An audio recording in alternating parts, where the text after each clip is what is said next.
Here we have an equation with decimals. So the general approach we're going to use for this is first we're going to clear the decimals by multiplying by the right power of 10 that we need.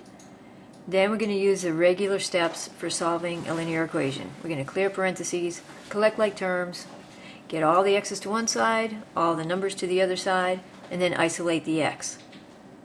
Alright, so our first step, we need to figure out what can we multiply both sides by to get rid of the decimals. And what you want to look at for that is how many positions do you need to move the decimal. Here, we're going to move it twice here, and twice here. And the reason we need to move it twice is because of this guy right here. We need two places moved in order to get an integer of 5x instead of 0.05. Alright, two places moved means multiply by 100. So the number of decimal positions, two places, equals the number of zeros in your multiplier, 100. And that's how you can always figure that out. So, if we go ahead and multiply both sides of the equation by 100, then every separate term is going to get that 100. And remember that each term is separated by an addition here. So I have one term, things being multiplied together are terms. Here I have 100 going on to the next term, because these two guys are being multiplied together. And then these two pieces are being multiplied together. So they get the 100 once. Alright, we don't want to give it to each one separately because they're stuck together by multiplication. They count as one single term.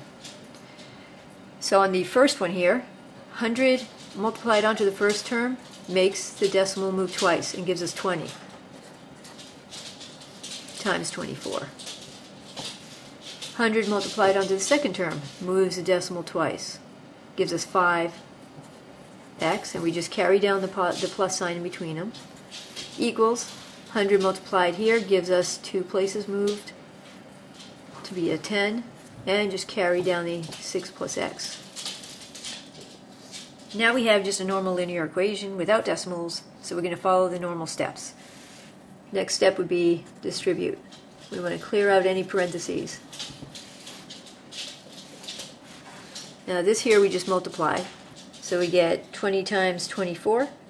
So 10 times 24 is 240, so we'll double that and we get 480.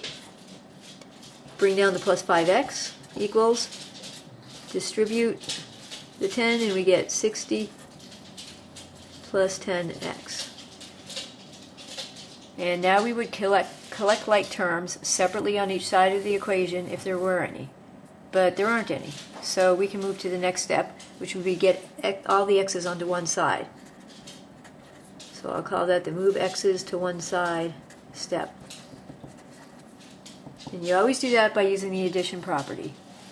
You add or subtract the same thing to both sides of the equation. So let's go ahead and get the x's to go to the left, which means I need to subtract the 10x here, so it cancels out and moves over there. So bring down the 480, and now we have 5 minus 10 gives us, take away 5x, bring down to 60. Now we want numbers to other side.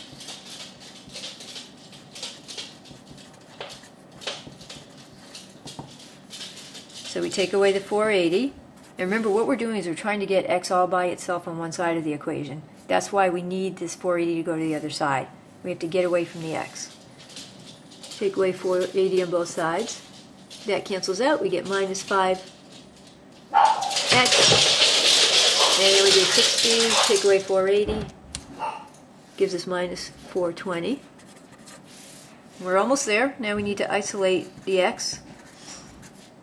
Isolating will happen by multiplying or dividing the same thing on both sides of the equation.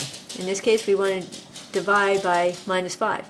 Because the minus 5 is being multiplied, we need to divide it off. We always do the opposite operation. So the minus signs cancel out and we get a positive. And 420 divided by 5 gives us 84.